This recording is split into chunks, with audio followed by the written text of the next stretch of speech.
My lungs burn as I sprint across the slick concrete of the marina, the storm turning everything into a blur of darkness and water. The wind tears at my cheap polyester uniform, still stained with marinara sauce from the dinner shift I abandoned 20 minutes ago.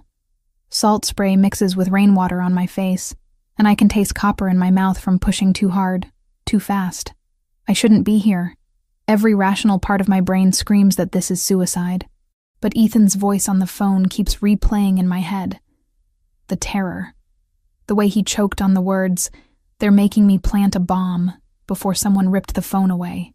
My little brother, 20 years old and drowning in gambling debts he'll never escape. The private docks stretch before me like a fortress. Security lights cut through sheets of diagonal rain, illuminating a convoy of black vehicles arranged in perfect formation. Men in dark suits move with military precision, their umbrellas creating a canopy over a single figure walking toward the largest yacht I've ever seen, the Sovereign. White and chrome, 3 stories of obscene wealth floating in the churning water. And Anthony Bellini is about to board it. I've never seen him in person before tonight. Only grainy photos Ethan showed me once, hands shaking, explaining who owned his debt now. The photos didn't capture this.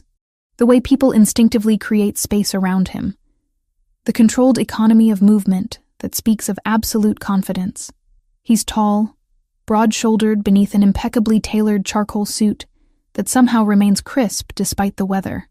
Dark hair swept back from a face that could belong to a Renaissance sculpture.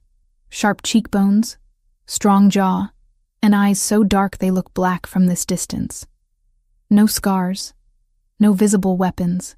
He doesn't need them. Everything about him radiates cold, lethal control.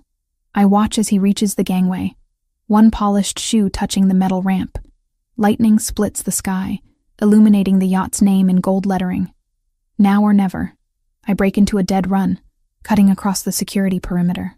A guard turns, surprise registering on his face a split second too late. I use momentum and desperation, slamming my shoulder into his center mass. He's bigger, stronger, but I catch him off balance. He stumbles, and I'm past him. "Stop her!" someone shouts, but I'm already at the gangway. "Don't board!" My voice tears from my throat, raw and desperate. "Mr. Bellini! The engine, there's a bomb in the engine!" 3 things happen simultaneously. Anthony Bellini stops moving, his foot suspended above the yacht's deck. 4 guns appear, all pointed at my chest, and Anthony's hand rises in a small, precise gesture that freezes everyone in place. He turns to face me fully, and the impact of his attention is physical. Those dark eyes sweep over me in one clinical assessment. Soaked uniform, bare feet bleeding from the sprint across gravel, hair plastered to my skull. I'm gasping for air, hands raised to show I'm unarmed, and I know exactly how I look. Like a crazy person. Like someone who should be sedated and removed. But I hold his gaze, because looking away feels like death. Explain. 1 word. Quiet, almost conversational, but it cuts through the storm like a blade. My throat closes. I force words out. My brother, Ethan Evans. The O'Sullivans have him. They made him. They forced him to install an explosive device connected to the yacht's ignition system. When you start the engine, it'll detonate. I don't know exactly where it is, but I know it's there.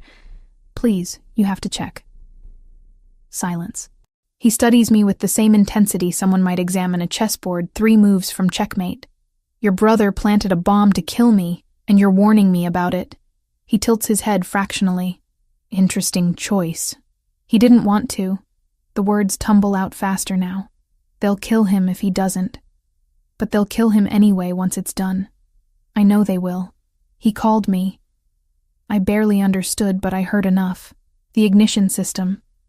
Something about the fuel line. I don't know bombs. I just know he's terrified.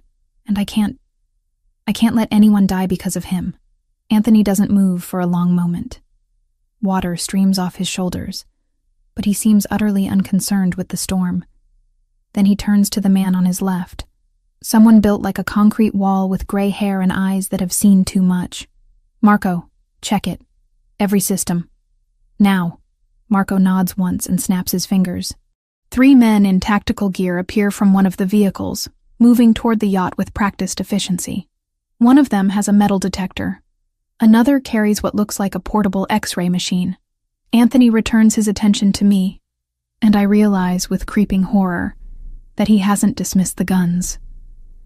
They're still trained on me, fingers resting just outside trigger guards. "What's your name?" "Kayla. Kayla Evans." "Kayla Evans." He says it slowly, tasting each syllable. "Where do you work?" The question throws me. "What?" "The uniform. It's from Marino's, the Italian place on 5th. I know the owner." His gaze drops to the name tag still pinned crookedly to my chest. "You're a server." "Waitress. Yes. I was working the dinner rush when Ethan called. And you left your shift to run here. Through a storm. To warn a man you've never met." He steps closer, and I force myself not to retreat.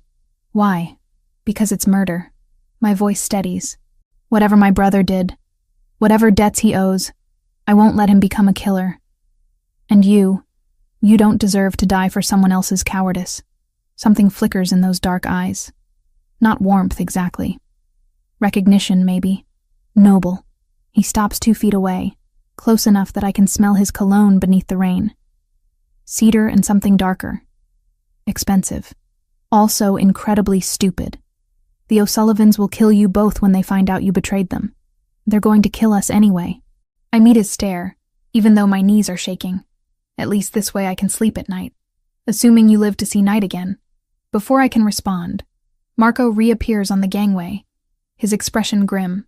He's carrying something small and metallic, wires dangling from it like electronic intestines. Found it. C4, professionally installed, rigged to the starter motor exactly like she said. Another 30 seconds and... He doesn't finish. Doesn't need to. Anthony's jaw tightens infinitesimally, the only sign of emotion I've seen. When he speaks, his voice is colder than the wind cutting across the marina. "Where is your brother now?" "I don't know. They took him somewhere after he made the call. He didn't say where. He couldn't. They were listening. What vehicle does he drive?" "He doesn't have a car. He takes the bus. Or he did before." I trail off. "Before he owed Declan O'Sullivan money he can't pay." Anthony finishes. He pulls out a phone, sleek and black, and touches the screen without looking at it. "Get me a location on Ethan Evans. 20 years old, last known address Queens. Cross-reference with known O'Sullivan properties." He ends the call and returns the phone to his pocket in one smooth motion. The efficiency is terrifying. "Mr. Bellini, please, whatever happens to me, Ethan didn't mean..." "Be quiet. It's not harsh. Just absolute." I close my mouth. "You saved my life tonight, Kayla Evans. Whether you meant to or not, whether it was for your brother's soul or your own conscience, you saved my life. That creates a debt. I don't want money." "I know. That's why you interest me." He studies me again, and this time there's calculation behind the assessment. "The O'Sullivans will come for both of you. Tonight, tomorrow, next week. They'll find you, and they'll make examples. Public ones." Ice crystallizes in my stomach. "I know. Then you understand your options are limited." He gestures, and suddenly there are hands on my arms. Not painful, but unmovable. "Marco, take her to the car. Keep her secure but comfortable. And find the brother. Bring him to the estate." Panic flares. "Wait, what are you..." "Saving your life. Again." Anthony turns away, dismissing me. "You gave me information I needed. Now I'll give you something you need. Protection. At least until we resolve this situation with Declan." "I don't understand." He pauses at the gangway, looking back over his shoulder. The yacht rocks gently behind him, a monument to wealth and power that almost became his tomb. When he speaks, there's something almost amused in his tone. "You will. Marco, make sure she doesn't do anything else heroically stupid tonight. I have a phone call to make." Then he's moving again, striding toward the lead vehicle instead of the yacht. The men around him shift formation automatically, creating a protective barrier.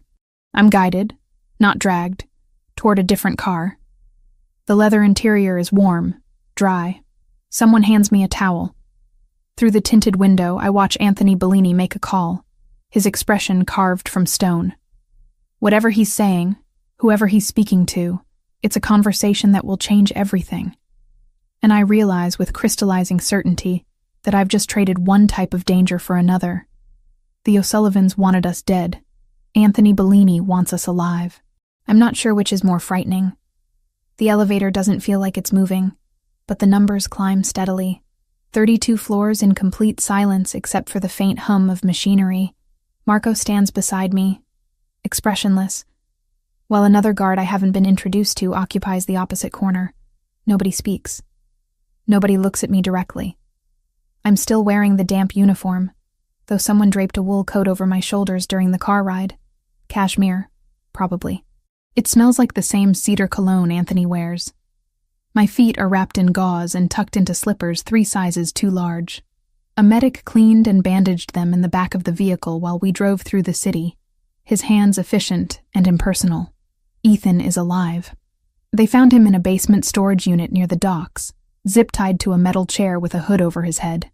Marco told me this in clipped sentences, offering no details about his condition. Just secured and en route. The elevator opens onto a space that steals what little breath I have left. Floor-to-ceiling windows wrap around 3 walls, revealing the city sprawled below like a carpet of lights. The storm has passed, leaving only wisps of clouds trailing across the moon. The office itself is all dark wood and leather, modern but substantial. A desk that looks carved from a single piece of mahogany dominates one end.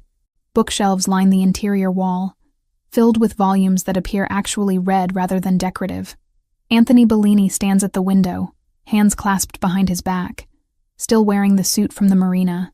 He must have changed somewhere because there's no trace of rain on the fabric. His reflection in the glass watches us enter. Sit. He doesn't turn around. Marco guides me to one of 2 leather chairs facing the desk. I sink into it, my body finally registering exhaustion now that the adrenaline is fading. My hands won't stop shaking, so I tuck them under my thighs. Would you like something to drink? Anthony's voice is measured, almost polite. Water. Please.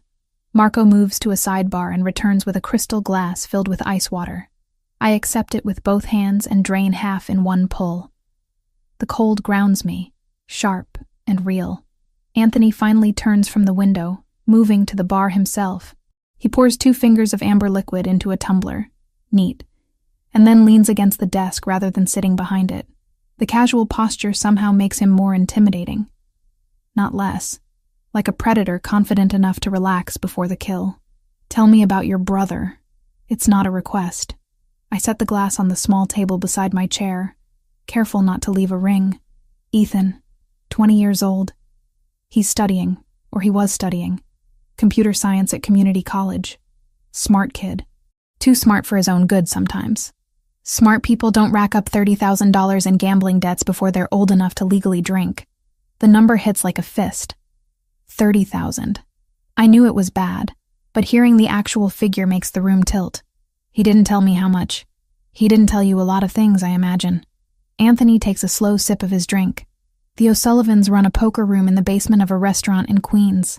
High stakes, no limits, and they extend credit to anyone stupid enough to ask. Your brother asked, repeatedly. He's not a bad person. My voice sounds defensive even to my own ears. I didn't say he was. I said he was stupid. There's a difference. Anthony's dark eyes fix on me with unnerving focus. But you're not stupid, are you, Kayla Evans? You knew exactly what you were risking tonight. You understood that warning me meant signing your own death warrant. And you did it anyway. I couldn't let him murder someone. The words come out flat. I couldn't live with that. Why not? The question is genuine curiosity. People die every day. Most of them for reasons far less compelling than debt collection. What makes one stranger's life worth sacrificing your own? I don't have a good answer. Or rather, I have an answer that sounds naive when spoken aloud. Because someone has to draw a line somewhere.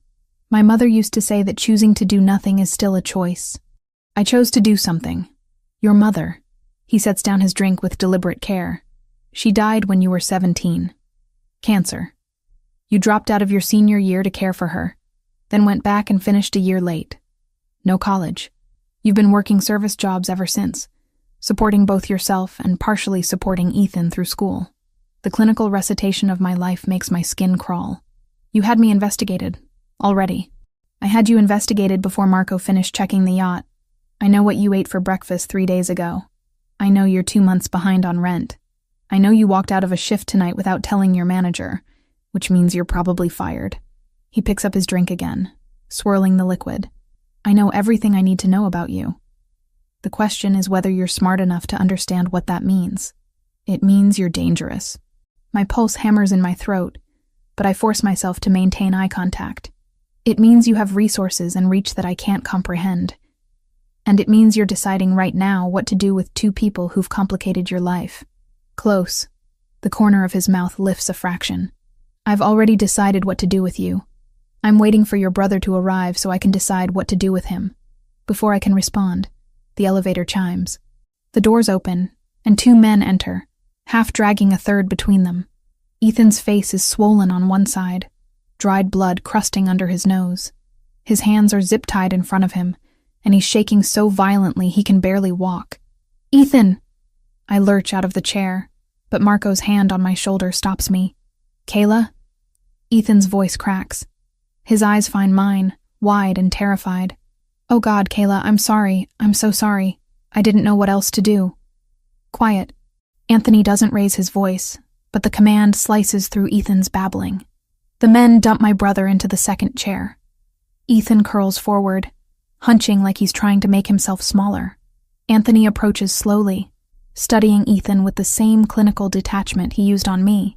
Ethan Evans, 20 years old. Computer science major with a gambling problem and no survival instinct. He circles the chair. You took money from Declan O'Sullivan. $30,000 over 6 months. You lost it playing poker with men who've been playing since before you were born. And when Declan called in the debt, you agreed to commit murder rather than face the consequences. They said they'd kill me. Ethan's voice is barely audible. They showed me pictures of what they do to people who don't pay. I saw what they did to this guy. His fingers were... I don't care what they showed you. Anthony's tone doesn't change, but ice crystallizes in each word. You put a bomb on my yacht. My yacht. Do you understand how spectacularly foolish that was? Ethan stares at his bound hands, tears streaming down his face. Anthony returns to the desk, picking up his drink. Your sister saved both our lives tonight. She sacrificed her safety, her job, possibly her future, to warn me about what you'd done. That kind of loyalty is rare. Admirable, even. He takes another sip. So I'm going to give you both a chance to survive this. But first, I need to make a phone call. He pulls out his phone, taps the screen, and activates the speaker. The ringtone fills the office, each pulse amplifying the tension. A rough voice answers on the third ring. Who's this? Declan. It's Anthony Bellini. We need to talk. Silence.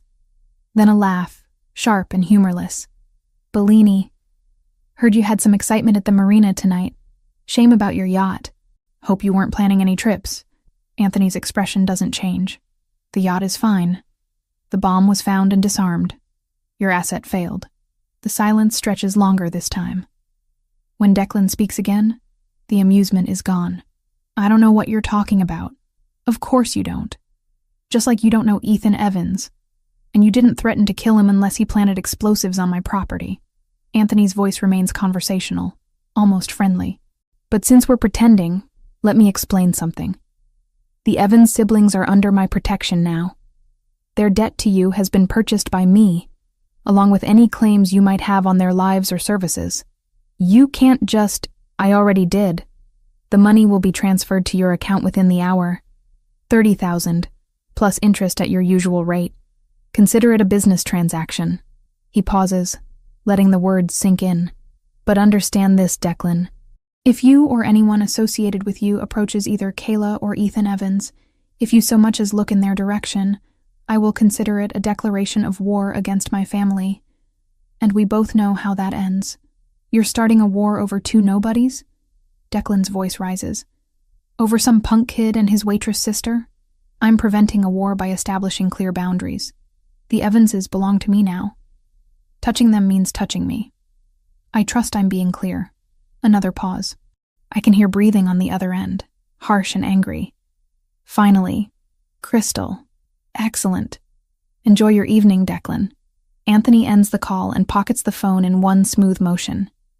He finishes his drink, sets the empty glass on the desk, and turns his full attention to me and Ethan. Here's how this works. You both live on my property. You both work for me. Kayla, you'll manage household operations. Ethan, you'll assist my security team with technical systems. You'll have rooms, meals, everything you need. But you don't leave without permission. You don't contact anyone from your old lives. You exist within my protection until I decide the threat has passed. How long? My voice sounds steadier than I feel. Until I'm satisfied that your debt has been paid. Not the money, understand. Loyalty, trust, proof that saving my life tonight wasn't a calculated move to gain favor, but genuine character. He crosses his arms. Refuse, and you're both free to walk out that door. I'll have Marco drive you anywhere in the city. Of course, Declan will know within an hour, and you'll be dead by morning. But the choice is yours. Ethan looks at me desperate. I can see the question in his eyes. The plea for me to fix this like I've fixed everything else in his life. But this time, there's no fixing. Only surviving. We accept. The words come out firm. Final. Anthony nods once. Marco, show them to their rooms. Make sure they have everything they need. As Marco cuts Ethan's zip ties and helps him stand, Anthony catches my arm. His grip is light but unmovable. When I meet his eyes, there's something unreadable in them. Your brother made a mistake that should have cost him his life. You made a choice that earned you mine. Don't confuse the two. Then he releases me, and I follow Marco toward the elevator, Ethan stumbling beside me. As the doors close, I catch one last glimpse of Anthony Bellini standing alone in his office, silhouetted against the city lights. We're not prisoners exactly, but we're not free either. We're something else entirely, something I don't have a name for yet. 7 days in the Bellini mansion, and I've learned that luxury doesn't mean peace. It means thicker walls to contain the violence, better locks to keep threats outside, and surveillance cameras disguised as decorative molding. The room they gave me is larger than my entire queen's apartment. King-sized bed with sheets that feel like water, a private bathroom with heated marble floors, and a walk-in closet someone filled with clothes in my exact size. Jeans, blouses, practical shoes. Nothing extravagant, but everything fits perfectly. I don't want to think about how they got my measurements. Ethan's room is down the hall. I've seen him twice. Once at breakfast the second day, where he couldn't meet my eyes and pushed eggs around his plate until Marco appeared and took him away. The second time was yesterday evening, when I heard him laughing from somewhere in the depths of the house. Actually laughing. The sound was so unexpected I followed it to the garage, where I found him elbow-deep in the engine of a vintage Alfa Romeo, while a man I later learned was Vincent, head of security, explained torque ratios. My brother looked focused, engaged, less like someone awaiting execution and more like someone learning a trade. I left before he noticed me watching. The mansion operates on schedules I'm still decoding. Staff arrive at 6 in the morning, a cook, 2 housekeepers, a groundskeeper, someone whose job seems to be exclusively maintaining the indoor plants. They work in efficient silence, completing tasks and departing by early afternoon. Anthony himself is a ghost. I've heard him twice, voice carrying from behind closed doors, speaking in rapid Italian that my high school classes can't parse. But I haven't seen him since that first night in his office, which is why I'm surprised when I realize the household management is chaos. It starts when I wake early on the 4th morning and wander downstairs looking for coffee. The kitchen is restaurant grade, all stainless steel and commercial appliances, but the pantry is a disaster. Canned goods mixed with dry goods, no organization by type or date. I find 3 opened bags of flour, 2 of them growing weevils. The refrigerator is worse. Expired milk, produce rotting in the drawers, takeout containers dating back weeks. The cook, an older Italian woman named Rosa, arrives to find me wrist-deep in the cleanup, Garbage bags piled around me. Signorina, no, you don't need to. She rushes forward, distressed. When did you last do inventory? I ask, not unkindly. Her face flushes. I cook what Mr. Bellini requests. The ordering, the stocking, that's not my responsibility. Whose responsibility is it? She spreads her hands, helpless. It was Maria's job, but she left 3 months ago. No one replaced her. 3 months of accumulating disorder. I think of Anthony Bellini's pristine office, the perfect tailoring of his suits, the precision in his movements. This chaos would drive him insane if he knew about it. Maybe he doesn't. Maybe the household staff is invisible to him, a machine that's supposed to run itself. I'll handle it, I tell Rosa. By noon, I've cataloged every item in the kitchen, created a master inventory list, and identified what needs ordering. By evening, I've done the same for the household supplies, cleaning products, linens, toiletries. The housekeepers watch me with wary confusion, unsure if I'm overstepping or helping. I don't ask permission. I just do the work. The pattern continues. I discover the staff schedules overlap inefficiently, leaving gaps where no one's available, and redundancies where 3 people are doing one person's job. I create a new rotation, posting it on the back of the pantry door. I find receipts for vendors overcharging by 30% and research alternatives. I establish protocols for supply orders, maintenance requests, and emergency contacts. The house begins functioning like the restaurant I used to work at during the Sunday brunch rush. Organized chaos transformed into synchronized efficiency. On the 7th day, I'm in the library cross-referencing vendor invoices against delivery logs. When I feel the change in air pressure, that means I'm no longer alone. Anthony Bellini stands in the doorway, suit jacket off, shirt sleeves rolled to his elbows. It's the most casual I've seen him, and somehow the absence of armor makes him more intimidating. His forearms are corded with muscle, and there's a thin white scar running along his left wrist that I didn't notice before. You've been busy.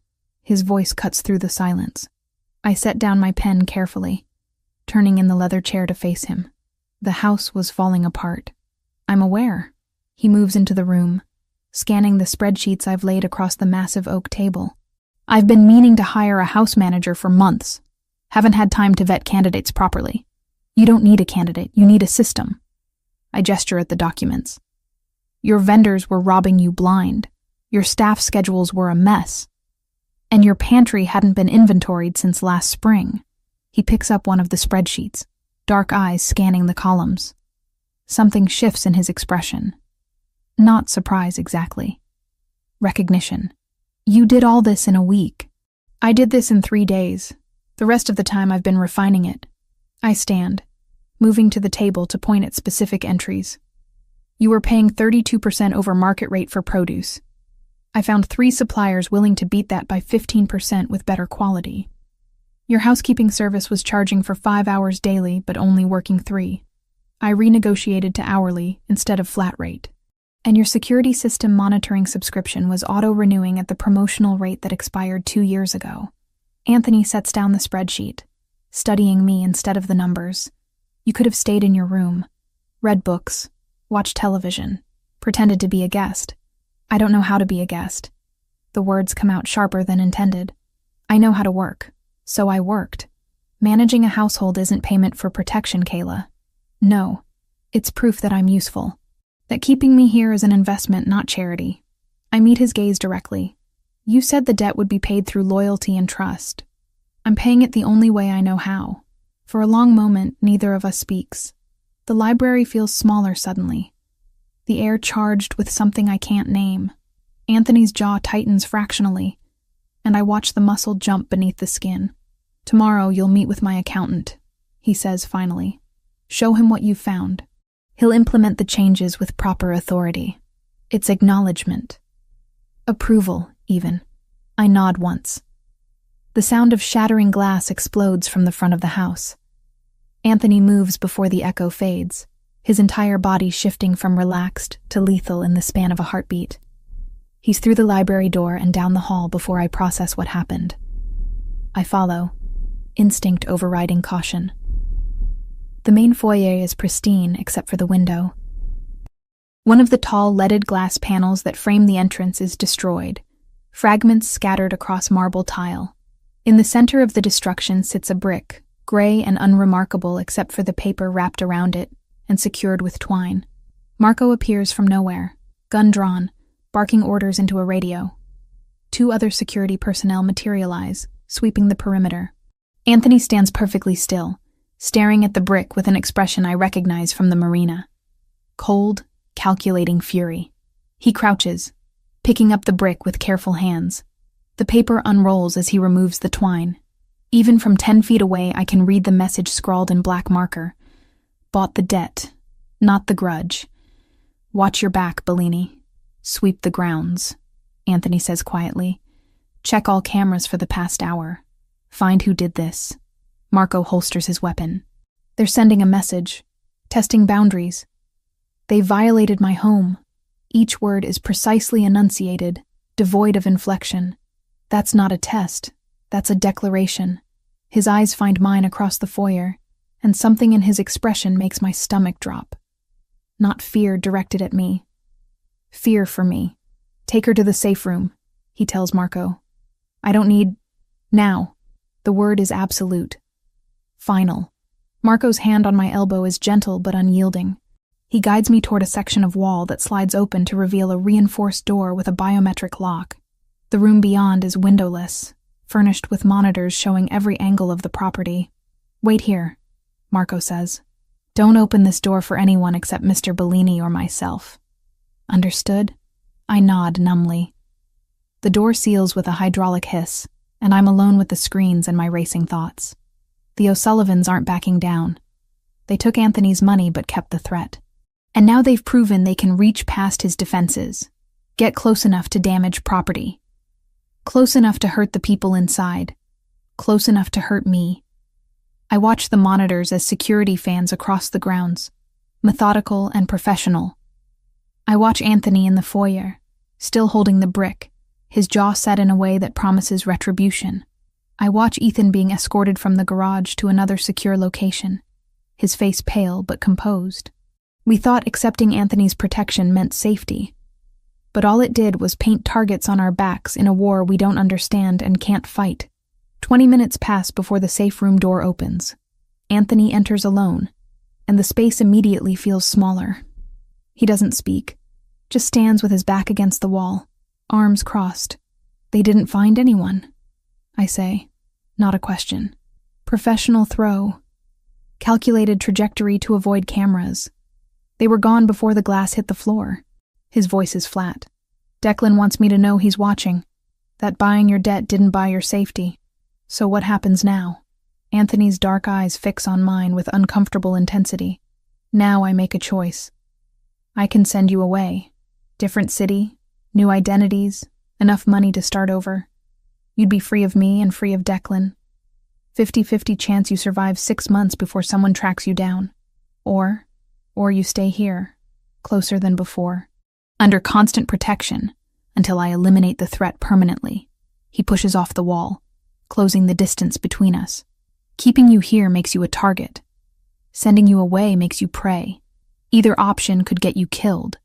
But at least here, I control the variables. You're asking me to trust you with my life. My voice doesn't waver. I'm telling you that you already did. The moment you ran across that marina, his hand rises, and for a second I think he might touch my face. Instead, he points at the monitors. This is my world, Kayla. Violence and strategy and calculated risks. You saved me from becoming a casualty. Let me return the favor by keeping you from becoming one. I look at the screens. At the mansion that's become both sanctuary and prison. At the man whose protection is the only barrier between me and death. I stay, I say.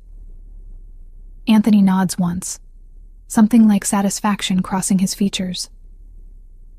Good. Then we prepare for war.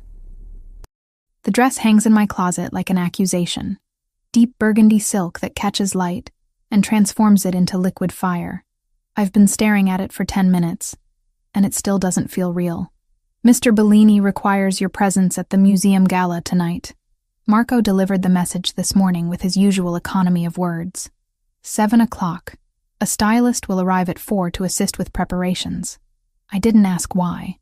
In the 2 weeks since the brick shattered our illusion of safety, I've learned that Anthony Bellini doesn't explain strategy to the pieces on his chessboard. He simply moves them. The stylist turns out to be a woman named Julia, small and severe, who takes one look at me and sighs like I've personally offended her. She spends 3 hours transforming me into someone I don't recognize. Hair swept into an elegant twist, makeup applied with precision that emphasizes cheekbones I didn't know I had, nails shaped and polished in neutral rows. When she finally allows me to put on the dress, I understand why she chose it. The color makes my hazel eyes look amber in certain light. The cut is deceptively simple, sleeveless with a high neckline, but it fits like it was sewn onto my body. The silk moves when I breathe, whispering against skin I've spent 23 years ignoring. The jewelry. Julia produces a velvet box containing delicate gold pieces, thin chain necklace with a small pendant, matching bracelet, subtle earrings. Nothing ostentatious. Everything perfectly calibrated to suggest wealth without screaming it.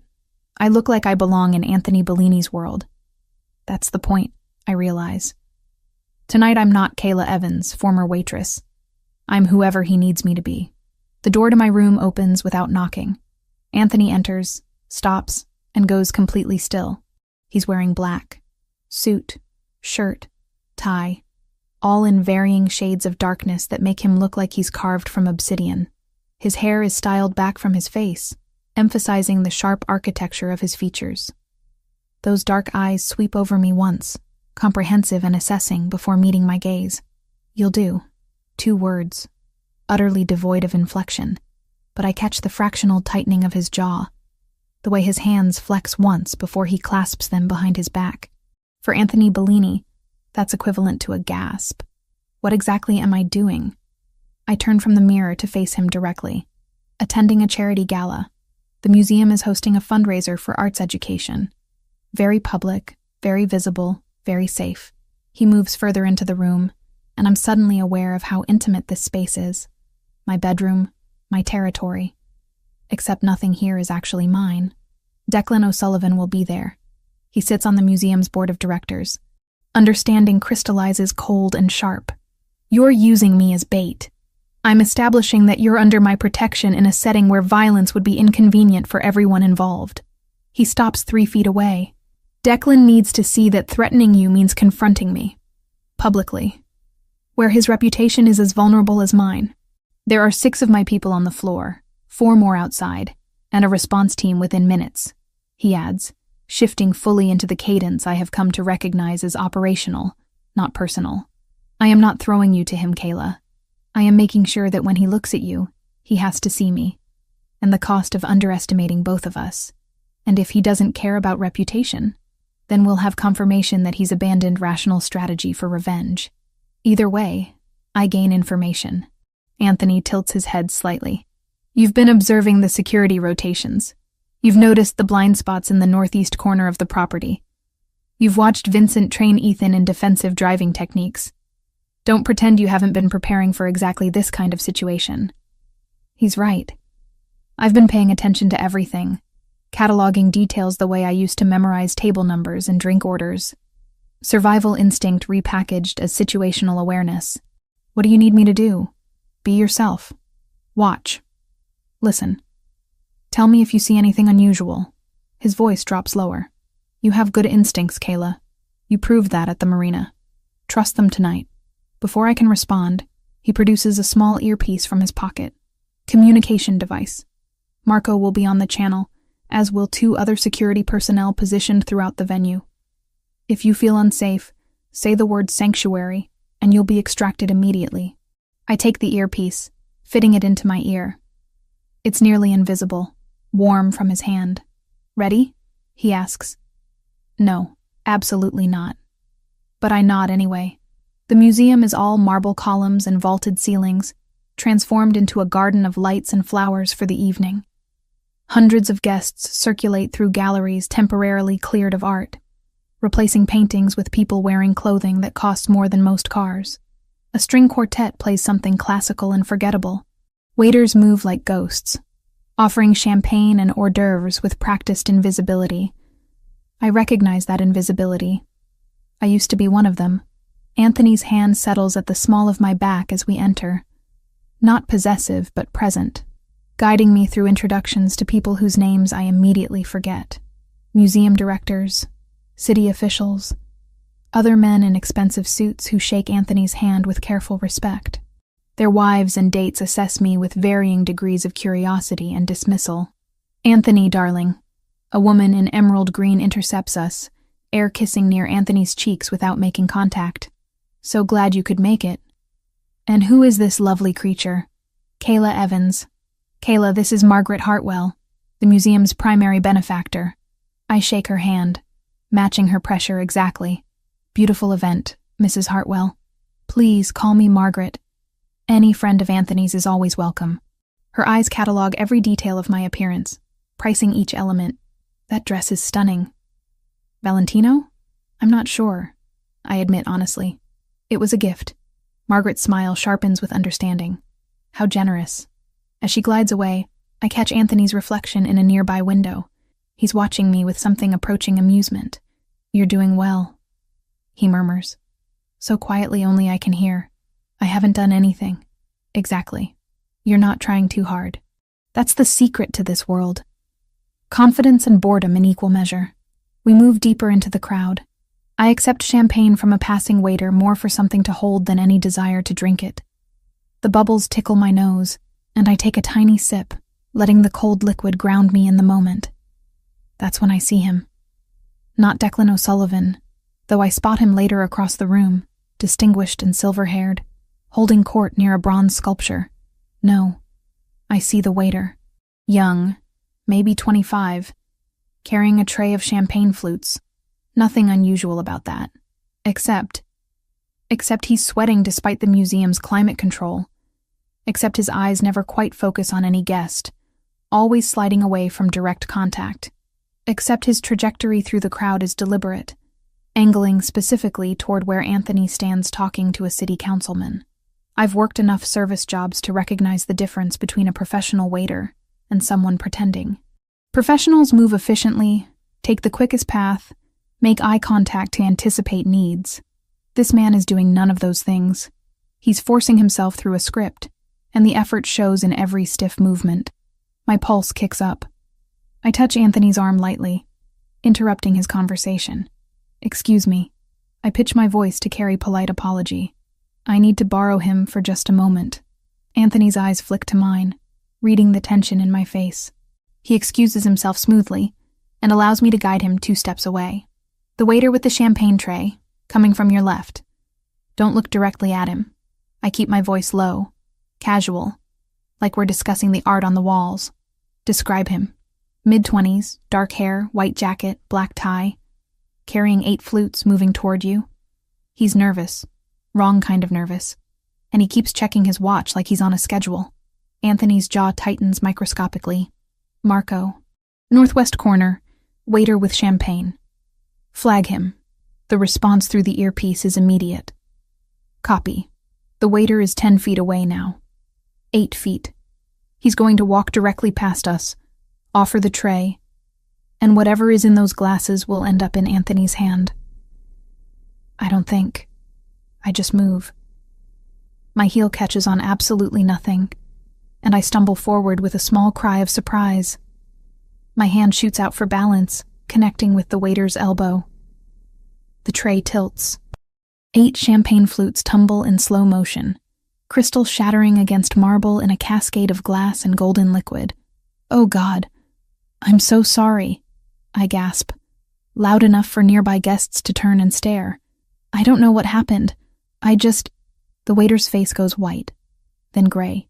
His eyes dart to the exit, to Anthony. Back to the exit. Fight or flight wore across his features. He chooses flight. He drops the tray completely and bolts, pushing through startled guests. Marco materializes from the crowd, moving to intercept, but the waiter has a head start and desperation on his side. He crashes through a service door and disappears. Anthony's hand catches my waist, steadying me against him. His other hand rises to cup my elbow. the picture of concern for anyone watching. But his voice, low and private against my ear, carries something else entirely. Good eyes, Kayla.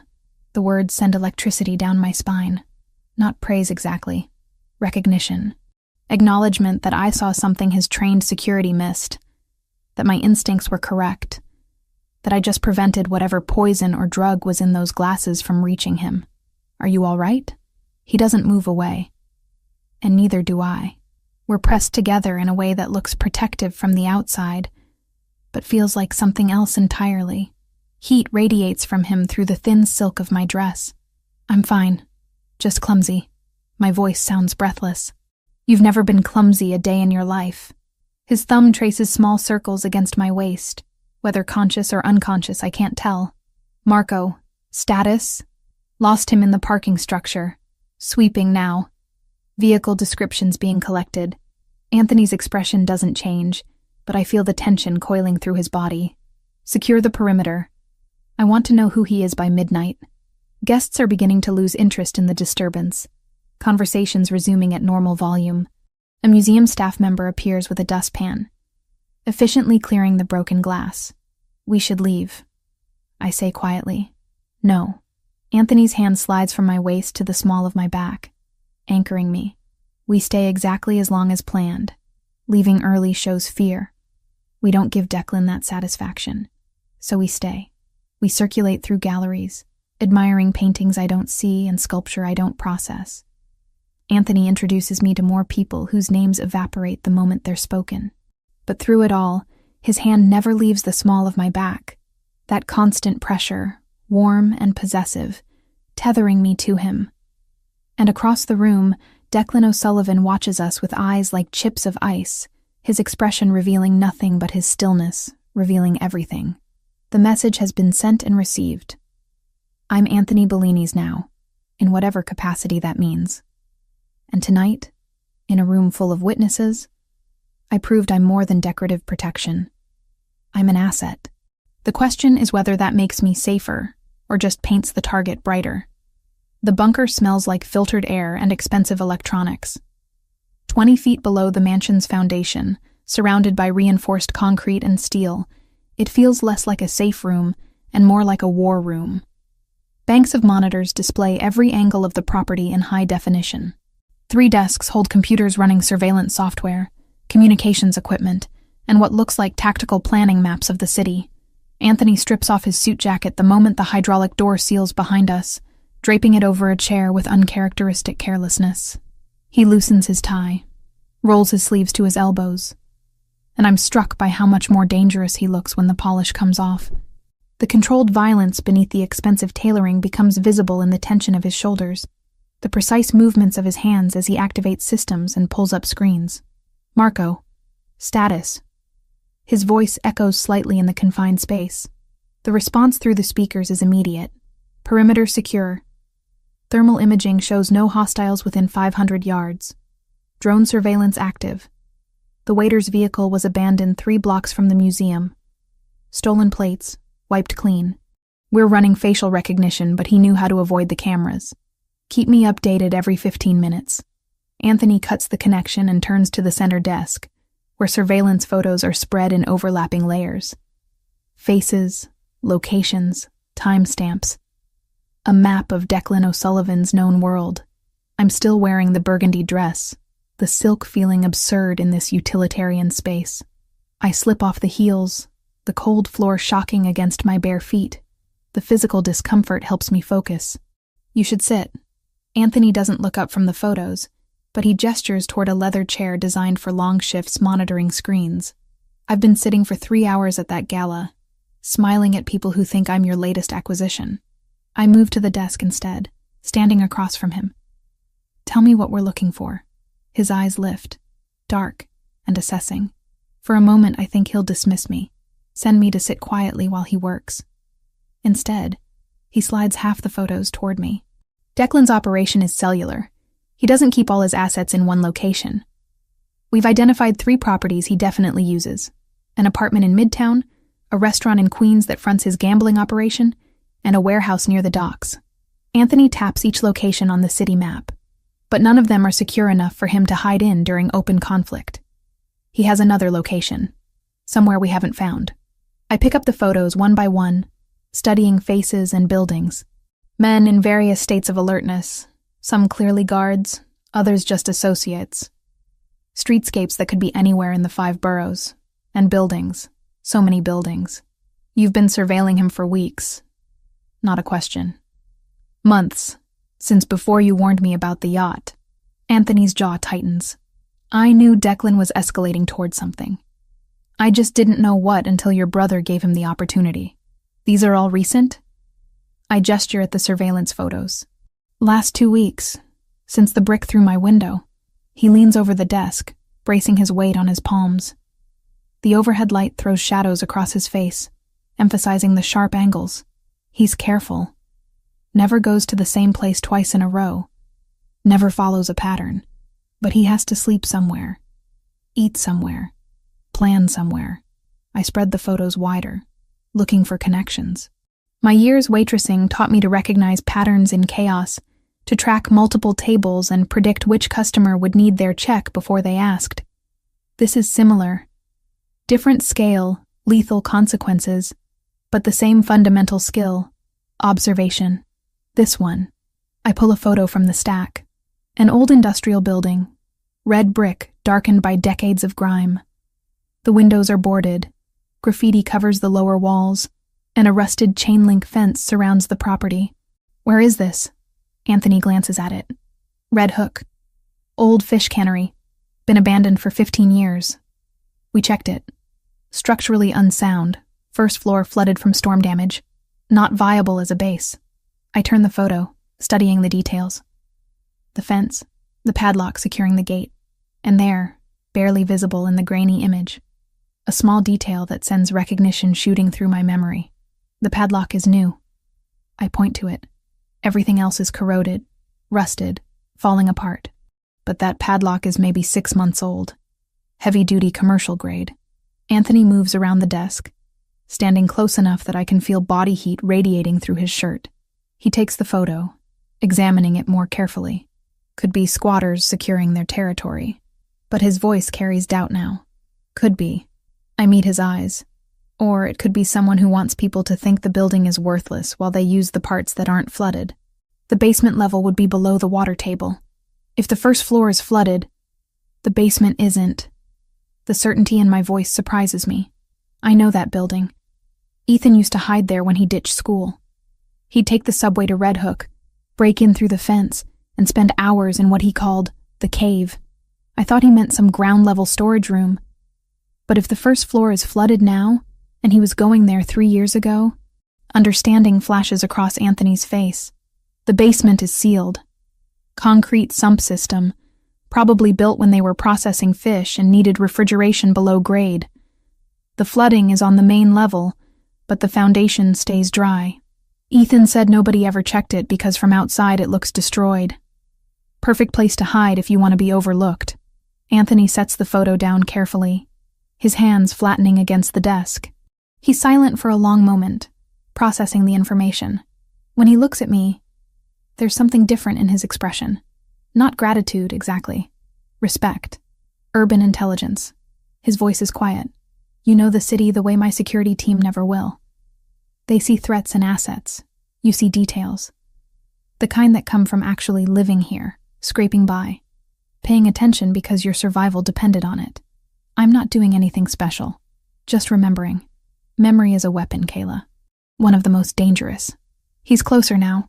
Close enough that I have to tilt my head slightly to maintain eye contact. You've given me what 3 weeks of professional surveillance couldn't. A location worth investigating. It might be nothing. Just an old building where my brother used to smoke weed and avoid algebra. Or it's exactly where Declan thinks he's invisible. Anthony's hand rises, and this time he doesn't stop himself. His fingers brush my jaw, tilting my face toward the light. You're wasted serving tables. You're wasted organizing my house. That mind should be doing more. The touch sends electricity across my skin. I should step back. Maintain professional distance. Remember that I'm here because of debt and necessity, not choice. But I don't move. Neither does he. What are you doing? My voice comes out softer than intended, reconsidering several assumptions. His thumb traces along my cheekbone, feather-light. I thought keeping you close was about protection, making sure the O'Sullivans couldn't use you against me. But it's become something else. What? Partnership. The word hangs between us, loaded with implications. You see what I miss. I have resources you need. We complement each other's weaknesses. That's very tactical of you. I'm acutely aware of how close we're standing, of the warmth of his hand against my face, of the way his eyes have darkened from near black to something deeper. I'm always tactical, but his voice has lost its clinical edge. Except right now. Right now I'm about to do something completely impractical.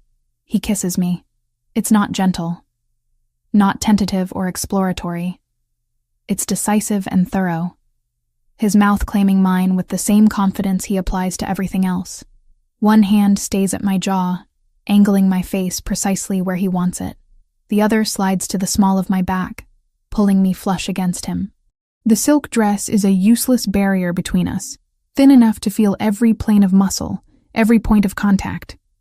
I should hesitate. Question this. Maintain some kind of boundary between employer and employee, protector and protected, captor and captive. But those definitions dissolved sometime between the marina and the museum, between the broken window and the surveillance photos. I kiss him back. My hands find his chest, feeling his heart hammering beneath the expensive cotton. The texture of his shirt is smooth under my palms as I slide them up to his shoulders, anchoring myself against the intensity of the moment. He tastes like the whiskey he drank while studying the photos, dark and rich, with an underlying complexity I don't have words for. When we break apart, both breathing harder than tactical planning requires, his forehead rests against mine. The position is intimate in a way the kiss somehow wasn't. Vulnerable. That was impractical. I whisper. Extremely. His hand is still at my back, keeping me close. Also, inevitable. Is this another strategy? Keep me invested in your survival by making it personal? Do you think I'm that calculating? But there's no heat in the question. Just genuine curiosity. I pull back enough to see his face properly. I think you're exactly that calculating. It's what makes you dangerous. What I don't know is whether you're calculating with me, or if I'm the one variable you haven't figured out how to control. The corner of his mouth lifts. Not quite a smile, but close. You terrify me, Kayla Evans. You have from the moment you ran across that marina. Anyone crazy enough to throw themselves between me and death isn't controllable. You're chaos disguised as competence, and you're drawn to that, helplessly. He kisses me again, softer this time but no less intense. His hands frame my face like I'm something precious rather than problematic. When we separate, his voice is rough. Stay here tonight, in the bunker, until Marco confirms the property is secure and we've verified no immediate threats. There's only one bed. I gesture to the corner where a narrow military-style cot sits against the wall. I'm aware. I'm not asking you to share it. I'm asking you to be somewhere I know you're safe while I plan our next move. He steps back, creating space between us with visible effort. Declan escalated tonight. He tried to poison me in a room full of witnesses. That's desperation, not strategy. Which means he's more dangerous now than he was yesterday. The shift from intimate to tactical is jarring, but I understand the necessity. We're in the middle of something that could get us both killed. Personal feelings, whatever they are, have to wait until the immediate threat is neutralized. What happens tomorrow? I ask. Tomorrow we investigate the cannery. Carefully, with backup and contingency plans. He returns to the desk, pulling up building schematics on one of the computers. If Declan is using that location, we'll find evidence. And if we find evidence, we'll have a target. I watch him work, his focus absolute, and understand that this is who Anthony Bellini really is. Not the man in the expensive suits conducting business in marble offices. This. Strategy and violence and protection wrapped in ruthless efficiency. And somehow, impossibly, I've become part of his inner circle. Not as property or obligation, but as something more complex and considerably more dangerous. The question isn't whether I can survive in his world anymore. It's whether I want to leave it if given the choice. Red Hook at 3 in the morning is a study in abandonment. Warehouses hunker against the water like sleeping beasts, windows dark or shattered, loading docks empty of everything except rust and shadows. The air smells like brine and diesel fuel, sharp enough to sting my nostrils even through the filtered ventilation of the tactical van. I'm surrounded by screens, 6 monitors arranged in a semicircle, each displaying different camera feeds from the operation. Thermal imaging, night vision, standard spectrum, and drone footage from 200 feet above the cannery. Marco sits to my left, his hands moving across keyboards with practiced efficiency. Vincent is on my right, coordinating communications with the ground team through a headset. And I'm supposed to be their extra set of eyes. The spotter.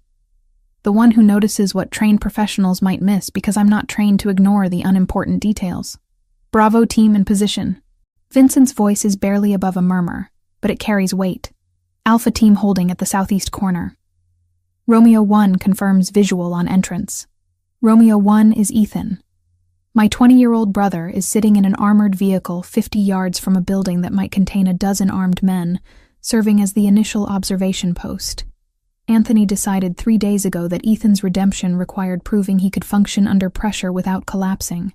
So far, my brother's voice through the comms has been steady. He is not alone in there. 2 of Anthony's operators sit within arm's reach, and there is an extraction route mapped down to the minute. Anthony might be ruthless, but he does not waste assets, especially not ones I care about. I've got movement in the northeast window, 2nd floor. Looks like someone just passed by with a flashlight. Ethan's words are measured, careful. Confirming signs of occupation. Copy that, Romeo 1. Anthony's voice cuts through the channel, calm and absolute. Alpha team, advance to position 2. Weapons hold unless I give the word. I watch the thermal display as 4 figures move across the screen in perfect formation. Anthony leads, with Marco's second-in-command flanking him. 2 more specialists cover their advance, moving between cover points with military precision. They're ghosts in the darkness, visible only through the heat signatures blooming white against the blue-cold background. My job is to watch everything. Not just the team, but the environment, the building, the approaches, looking for patterns or anomalies that might indicate trap or ambush. Kayla. Marco's voice pulls my attention to the center screen. Thermal imaging on the main floor. Tell me what you see. I lean forward, studying the display. The flooded first floor shows as dark blue, cold water filling most of the space. But there are variations in temperature. Patches of slightly warmer water near support columns, and something else. A heat signature near the far wall, roughly man-sized but stationary. Could be a person holding position, I say slowly. Or could be residual heat from machinery. Hard to tell without movement. Good. Keep watching it. If it moves, I want to know immediately. The operation unfolds in careful increments. Alpha team reaches the exterior wall. Someone produces a fiber optic camera, feeding it through a crack in the boarded window. The feed appears on my screens, showing the interior of the cannery in grainy green night vision. Empty. Or apparently empty. Just water reflecting the camera light, support beams rising like ribs from the flood, and debris floating in gentle currents. Basement access should be on the western wall. Anthony's voice is barely audible, but the microphones pick it up. We're moving to the service entrance. I switch my focus to the drone feed, watching from above as the team circles the building. The service entrance is a metal door set into the foundation, accessible via a short concrete stairwell below ground level. It's dry, which confirms the basement level is above the water table despite the flooding on the main floor. Doors secured with a chain. Recent. One of Anthony's team members reports. Industrial grade. Someone's definitely using this. Cut it. Anthony's response is immediate. Quiet as possible. The sound of bolt cutters working metal comes through clearly despite attempts at stealth. Each cut seems impossibly loud in the pre-dawn silence. I find myself holding my breath, waiting for alarms or response from inside. Nothing. The chain falls away, and the team stacks up on either side of the door. Bravo team, you're our backup. Hold position and watch for runners.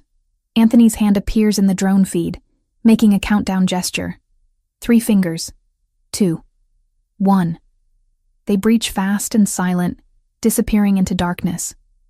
My screens switch to their helmet cameras, showing narrow concrete corridors lit intermittently by their tactical lights. For a heartbeat, my mind tries to drag me back to the marina. The rain, the salt, the taste of copper and panic in my mouth as I ran toward a bomb I barely understood. Now I am not running blindly into danger. I am seated in a van miles away, watching other people move through harm because I told them where to go. The basement is exactly as I imagined from Ethan's descriptions. Low ceilings, industrial pipes running overhead, rooms branching off the main passage, and signs of recent occupation everywhere. A camping stove, sleeping bags, empty food containers. This isn't a squat. It's a planned hiding place maintained for extended use. Clear left. Clear right. Main corridor clear, advancing to secondary junction. The voices overlap, calm and professional. I watch 3 different camera angles simultaneously, trying to build a mental map of the layout. The team moves like water, flowing around obstacles, covering angles with practiced efficiency. That's when I notice the thermal anomaly. On the overhead view, the building's heat map shows the team as bright white signatures moving through blue-cold corridors. But there's something else. 2 smaller signatures in the ventilation system running along the ceiling, moving parallel to the team's advance but slightly ahead. Wait. My voice cuts across the channel, sharper than intended. Anthony, stop! The team freezes instantly. Total discipline. Total trust that my warning has merit. What do you have? His voice carries no doubt, only readiness. I zoom the thermal display, tracking the signatures in the ductwork. They're definitely human-sized, definitely moving with purpose toward a junction point ahead of where the team stopped. Thermal imaging shows 2 hostiles in the ventilation ducts.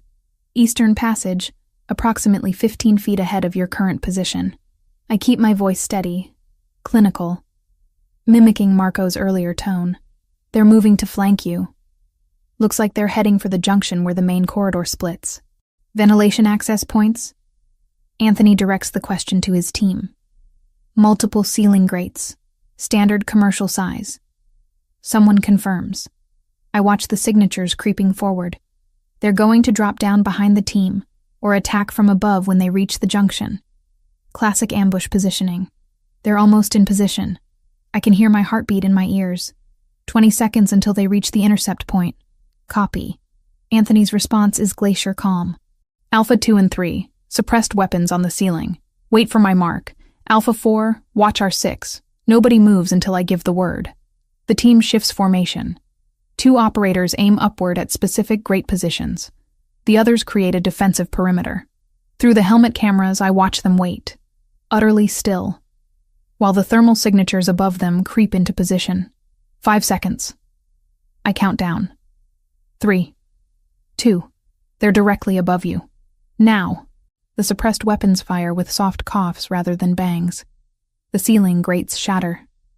2 bodies drop from the ductwork, hitting the concrete with impacts that sound like wet meat hitting stone. The team is on them instantly, weapons trained, lights illuminating 2 men in dark clothing who aren't moving anymore. Targets neutralized. Anthony's voice carries no emotion. Check them. ID, weapons, communications. I exhale for the first time in what feels like minutes. Marco glances at me, something approving in his expression. Good catch. Most spotters would have dismissed that thermal reading as rats or building artifacts. I've seen enough rats to know how they move. My hands are shaking now that the immediate threat has passed. Those were too large, too purposeful. On screen, the team continues their sweep. They find the command center in what was probably the cannery's main refrigeration room. Computers, communications equipment, maps marked with locations throughout the city. This was Declan's planning headquarters, his sanctuary, the place he thought invisible. Jackpot. Anthony's voice carries grim satisfaction. Kayla, your brother's intel was accurate. Remind me to buy him something expensive. Just get him through this alive. I'm watching the screens, but I'm thinking about Ethan in that vehicle, proving his worth, trying to earn back trust he shattered with stupid choices. Romeo 1, you're clear to extract. Good work tonight. Anthony pauses. All teams, we're retrieving everything we can carry. I want this location stripped in 10 minutes. Bravo team, bring the van to the service entrance. The operation shifts to evidence collection. Hard drives, documents, phones, anything that might contain intelligence on Declan's operations or associates.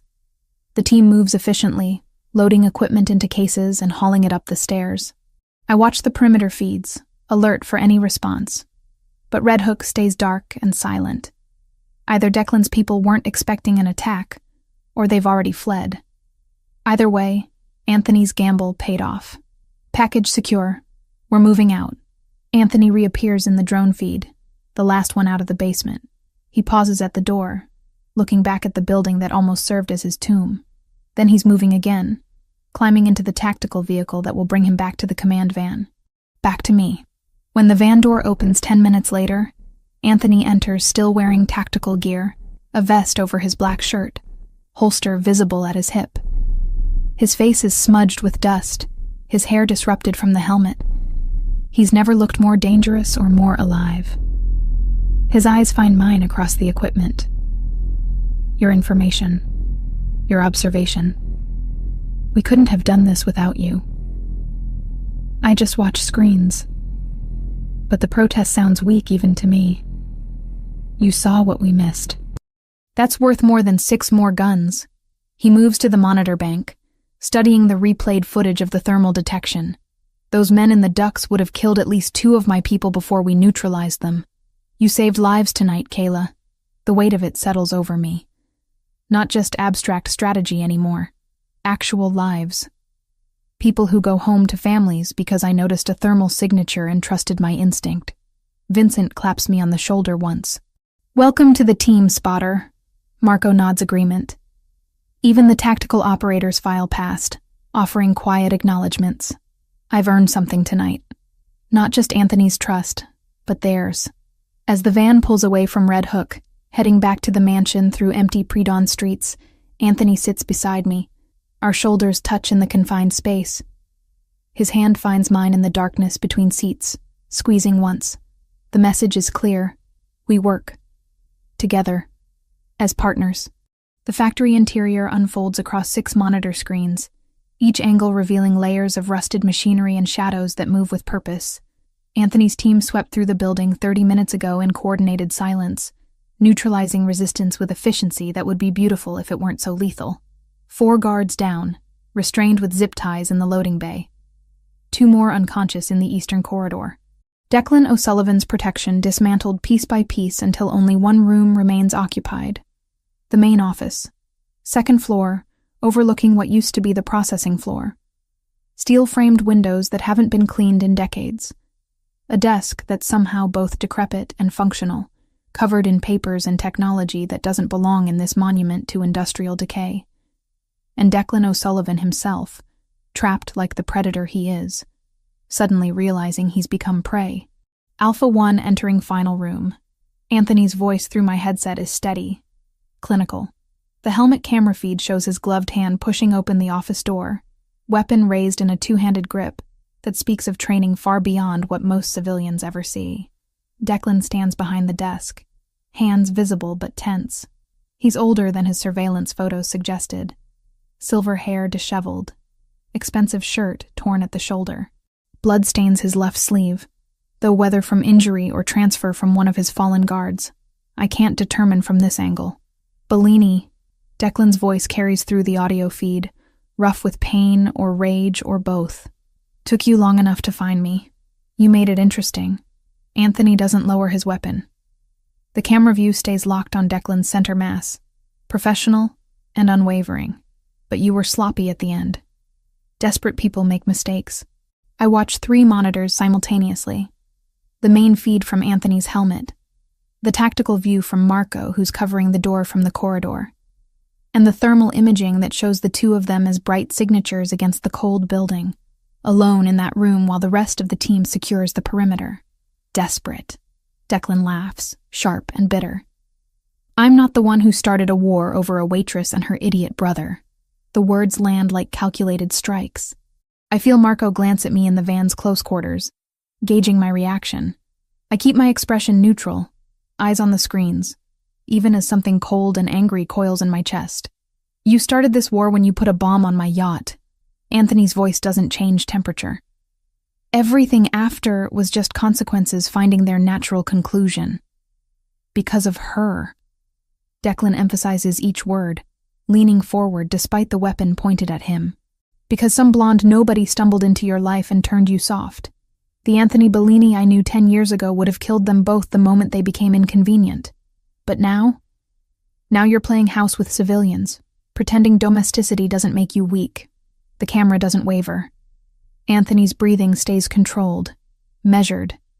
But I catch the fractional tightening of his finger near the trigger guard, a tell so small most people would miss it. I don't miss it. You're projecting. Anthony takes one step forward, closing distance by calculated inches. You lost control of your territory, lost respect from your own people, lost the discipline that kept you alive this long. And now, you're trying to justify your failures by blaming my choices. Convenient psychology, Declan. Also incorrect. You think she makes you stronger. Declan's hands shift slightly, one dropping toward his hip in a gesture that might be unconscious adjustment, or might be something else. She's a liability, a target. Every enemy you have will use her against you, and you'll die protecting someone who isn't worth the cost. Through the monitor, I watch Anthony's posture settle into something colder, more final. When he speaks, his voice drops to a register I've only heard once before, in that office 30 floors above the city when he declared war on Declan's operations. You're right about one thing. She is worth dying for. But you'll never understand why. Because men like you don't comprehend loyalty that isn't purchased or coerced. You can't imagine someone choosing to stand beside you instead of behind you.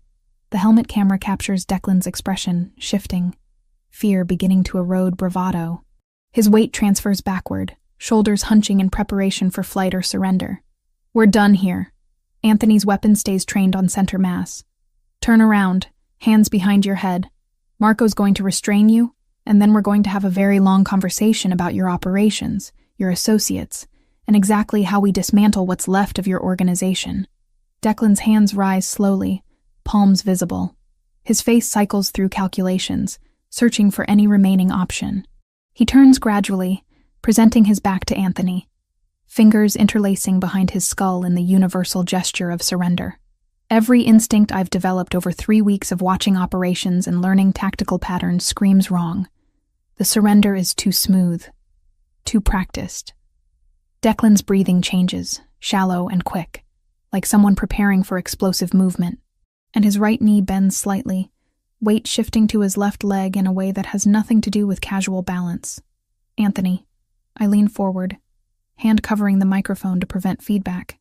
Watch his legs. Something's wrong with how he's standing. On screen, Anthony's weapon doesn't move, but his head tilts fractionally. Acknowledgement without words. Marco appears in the doorway, moving to approach Declan's exposed back. The tactical protocol is clean. One person maintains weapon control, while another performs the restraint. Standard practice, safe practice. Except Declan's right hand twitches. The movement is minute, barely perceptible, but it's there. A conscious abort of larger motion, like someone reconsidering their next move. And his ankle flexes in a way that emphasizes something solid pressing against the inside of his pant leg. I've served enough cops and security personnel to recognize an ankle holster. Weapon on his right ankle. My voice cuts through the channel, sharp and urgent. Inside right leg, ankle holster. Time fractures into slow motion. Declan's hand abandons the surrender position, dropping toward his leg. His body pivots, twisting to bring the concealed weapon into firing position. A small revolver emerges from his pant leg, silver steel catching the dim light. Anthony's response is instantaneous. Not reactive, proactive, like he was waiting for exactly this betrayal. I saw it. His voice is utterly calm as he fires twice in rapid succession. The suppressed weapon makes sounds like sharp exhalations. Both rounds hit Declan in the shoulder and upper chest, the impacts spinning him sideways. The revolver flies from nerveless fingers, clattering across the concrete floor. Declan collapses, breath wheezing, hands clutching at wounds that pump blood between his fingers.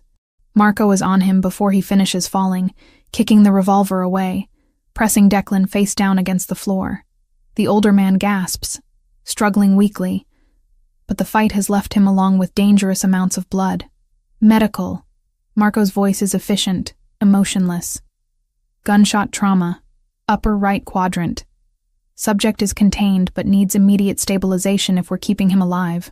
Anthony lowers his weapon slowly, deliberately. The helmet camera shows him staring down at Declan's prone form with an expression I can't fully read.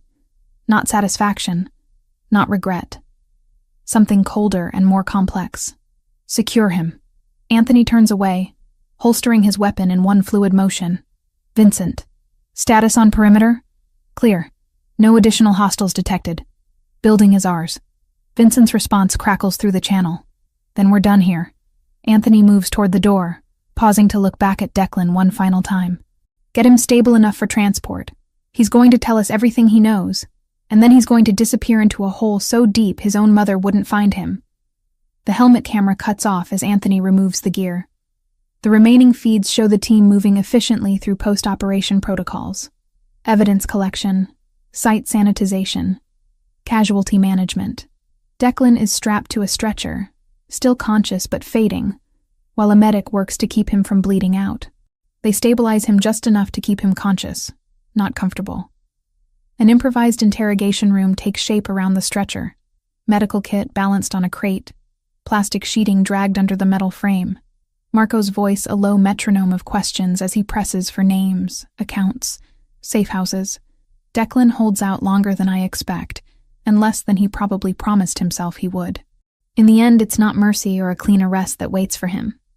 Just blood loss, and the math of bad choices finally coming due on that concrete floor. 15 minutes pass before the van door opens. Anthony climbs inside, and the confined space feels smaller with his presence. He's shed the tactical vest, but blood spatters his shirt and forearms. Not his blood. Never his. He's holding a white cloth, methodically wiping red stains from his hands with movements that are almost meditative. Our eyes meet across 3 feet of equipment and distance that feels simultaneously vast and non-existent. You saw the ankle holster. His voice carries no question, just statement. I saw how he was standing, the way his weight shifted wrong for a real surrender.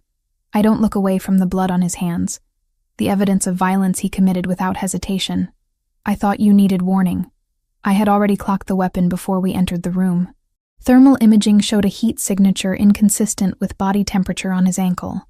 Anthony finishes cleaning his right hand, moving to the left with the same careful attention.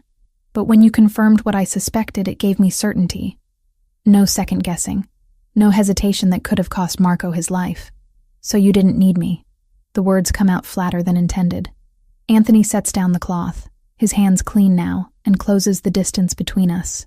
In the van's cramped interior, that means he's close enough that I can smell gunpowder residue beneath his cologne, can see the gold flecks in his dark eyes that I never noticed before. I've never needed anyone. Need implies weakness, dependency, vulnerability. His hand rises, fingertips tracing the line of my jaw. But partnership isn't about need. It's about multiplication. You double my effectiveness. I double yours. Together we see angles neither of us would catch alone. That's very rational. My pulse kicks up despite the clinical language. I'm always rational, but his thumb brushes across my lower lip, and there's nothing rational about the heat in his gaze. Except when it comes to you. You make me reconsider strategies I've used for 15 years. You make me question whether survival is sufficient, or if there's something beyond it worth building. Outside, the team is loading equipment, closing down the operation. Inside this small space, we're suspended in a moment that feels separate from the violence and strategy and blood that defines Anthony's world. Declan was right about one thing. I forced the words out, needing to address the elephant crushing the air between us. I am a liability. A vulnerability you didn't have before I ran across that marina. Yes, he doesn't deny it. Doesn't soften the truth. You're the weapon my enemies will try to use against me. The pressure point they'll exploit. Every tactical assessment says I should eliminate the vulnerability, send you so far away that leverage becomes impossible. My stomach drops. Are you? No. The word is absolute. because they're operating on incomplete information. They see vulnerability. I see asset. They see weakness. I see the person who identified a bomb, organized my household, spotted thermal signatures my professionals missed, and just saved one of my best operators' lives by trusting her instincts. His forehead rests against mine, the gesture intimate in a way that transcends the physical. We're partners now, Kayla Evans, in strategy and protection and whatever else this becomes. Declan is neutralized. His organization will collapse within days. And when the dust settles, you and I are going to decide what we're building in the space where threats used to be. I should question this. Demand clarity about exactly what partnership means in Anthony Bellini's world. But his lips find mine, and the kiss tastes like promises written in blood and certainty forged in fire. And I realize I already made my choice weeks ago.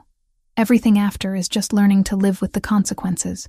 The Mediterranean sun turns the water into hammered gold, each wave crest catching light and throwing it back toward a sky so blue it almost hurts to look at directly. The Sovereign cuts through the sea with the quiet confidence of engineering perfection. Its engines a distant purr beneath the deck where I stand, documents spread across the teak table in front of me. 1 year. 12 months since Declan O'Sullivan bled out in that factory office. His organization dismantled piece by piece until nothing remained except cautionary tales whispered in rooms where men make dangerous decisions. 12 months since I stopped being Kayla Evans, waitress and survivor, and became something else entirely. Partner, strategist. The woman who stands beside Anthony Bellini instead of behind him. My phone vibrates against the table, Ethan's name flashing across the screen. I pick it up, scanning his message with practiced efficiency. Got my midterm grades back. 2 A's and a B+. Professor Reeves says I should consider graduate programs. Can you believe that? Me, in grad school. Also, I'm seeing someone. Her name's Claire. She's in my algorithms class. I think you'd like her. Miss you. Don't let Anthony work you too hard. I type back quickly. Proud of you. Send pictures of Claire. And Anthony knows better than to overwork me. I run his schedule now, remember? The truth of that sits comfortable in my chest. The Bellini Foundation operates out of offices in Manhattan and Rome, funding educational programs and small business grants throughout immigrant communities. Legitimate enterprise built on the bones of less legitimate operations. My job title is Director of Operations, which is corporate speak for the person who makes sure Anthony's vision translates into functional reality. I'm good at it. Better than I ever was at carrying plates or organizing pantries. Turns out the skills required to manage a household in chaos transfer remarkably well to running a multi-million-dollar charitable foundation. The documents in front of me detail next quarter's grant applications. 73 requests, each one representing someone trying to climb out of circumstances that once would have buried them. I've already narrowed the list to 25 finalists, cross-referenced against need and viability, and potential for sustainable impact. Anthony will approve whichever ones I recommend. Not because he's delegating blindly, but because over the past year, he's learned that my judgment in this arena exceeds his own. I understand struggle in ways his privileged upbringing never taught him. I see potential where he sees risk. We balance each other. Always have, from that first night in the rain. Footsteps on the stairs pull my attention from the applications. Anthony emerges onto the deck, barefoot and casual in ways I never imagined possible when I first saw him in that impeccable charcoal suit. Linen pants and a white shirt unbuttoned at the collar, sleeves rolled to his elbows. His hair is slightly disheveled from the wind, and there's color in his face from days spent away from office fluorescence. He looks younger than 33. Looks happy, if I'm honest, though he'd probably object to the word. Working. He states it without question, moving to stand behind my chair. His hands settle on my shoulders, thumbs pressing into muscles tight from hours hunched over paperwork. You're supposed to be on vacation. This is vacation. I'm reviewing grants on a yacht in the Mediterranean instead of in a Manhattan office. I lean back into his touch, feeling tension dissolve under expert pressure. Besides, you were on a conference call until 20 minutes ago. Neither of us knows how to stop working. True. His hands move from my shoulders to my arms, sliding down to encircle my waist. He pulls me back against his chest, chin resting on top of my head. But I'm trying to learn. For you. The vulnerability in those two words still catches me off guard sometimes. Anthony Bellini doesn't do vulnerability as a general rule. But with me, in private moments like this, he lets the armor drop enough that I glimpse the man beneath the careful construction. Ethan got his grades. I tilt my head back to look up at him. 2 A's and a B+. He's thinking about graduate school. Something soft crosses Anthony's expression. Pride, maybe. Or satisfaction at an investment paying unexpected dividends. He's come far. From installing bombs under duress to legitimate academic achievement in 12 months. That's not nothing. You gave him a second chance when most people wouldn't have. My hand covers his where it rests against my stomach. That's not nothing either. I gave him opportunity. He did the work. Anthony's breath stirs my hair. Same way I gave you protection and you turned it into partnership. Neither of you needed saving. You needed space to become who you were always capable of being. The words land heavy and true. A year ago I would have argued, insisted that without his intervention I'd be dead in a gutter somewhere. But time and distance from immediate danger have given me perspective. Anthony opened doors, but I walked through them. He provided resources, but I determined how to deploy them. We built this together. The foundation, the legitimate operations, the life that looks nothing like what either of us expected. Speaking of protection, Anthony's voice shifts, taking on the edge that means he's thinking tactically. Marco confirmed this morning that the last of O'Sullivan's former associates accepted the buyout. The territory is stable. No outstanding threats, no loose ends. We're clear. Clear. The word represents months of careful negotiation, strategic intimidation, and calculated generosity. Declan's organization didn't disappear overnight. It fragmented, with pieces scattered across the city, each one needing to be addressed individually. Some were absorbed into Bellini operations. Others were bought out and retired.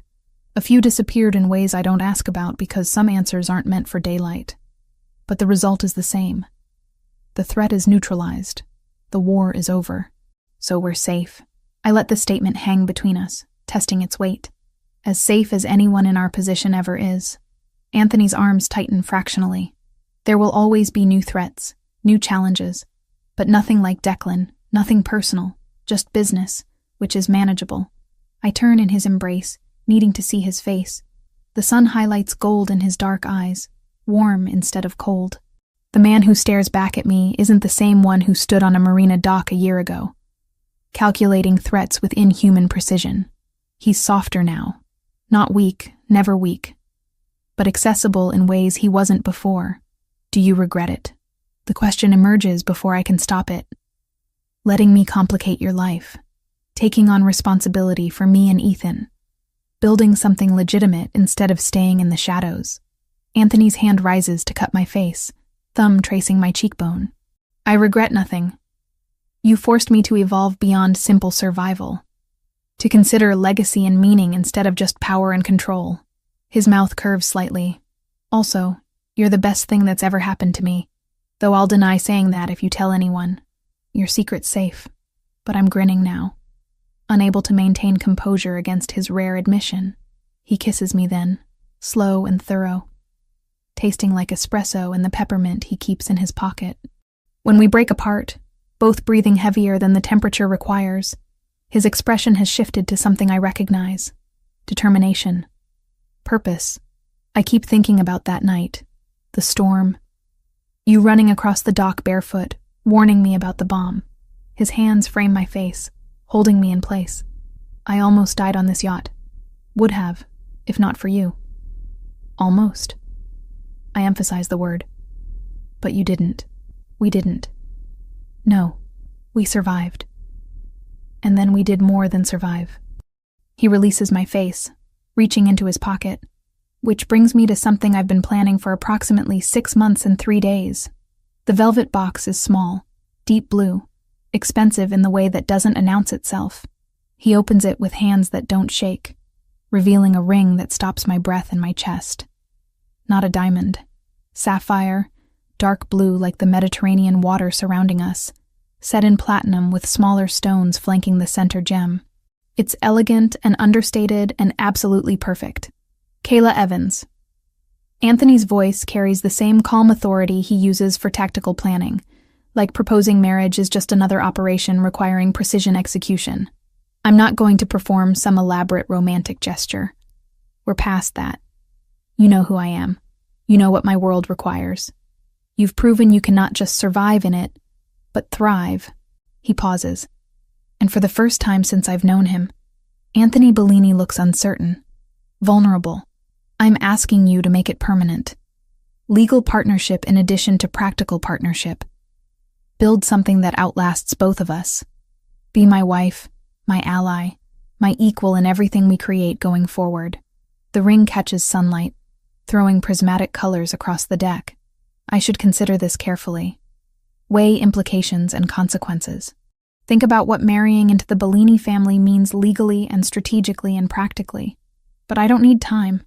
I've been making this decision for 12 months, one day at a time, one choice at a time.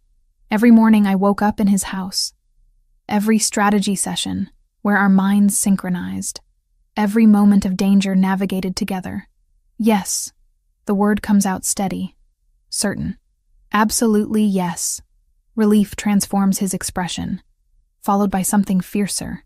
He slides the ring onto my finger with practiced smoothness, like he's rehearsed the motion. It fits perfectly because of course it does. Anthony Bellini doesn't execute plans without accounting for every variable. This isn't payment for saving my life.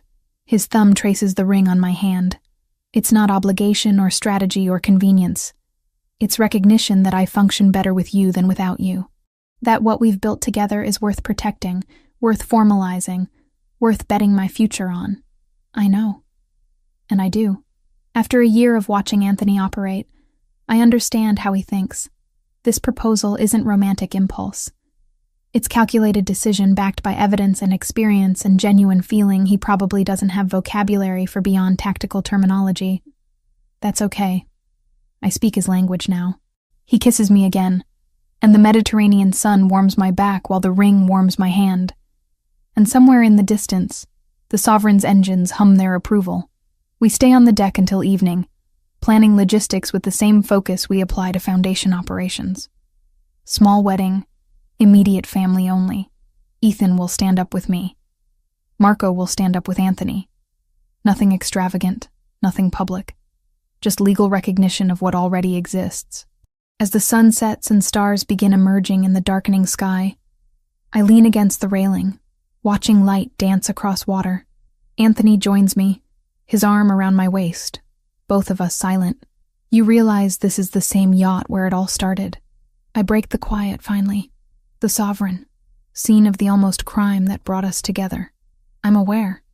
His voice carries dry amusement. Why do you think I insisted on bringing you here? Full circle. From the place I almost died to the place where we start building what comes after.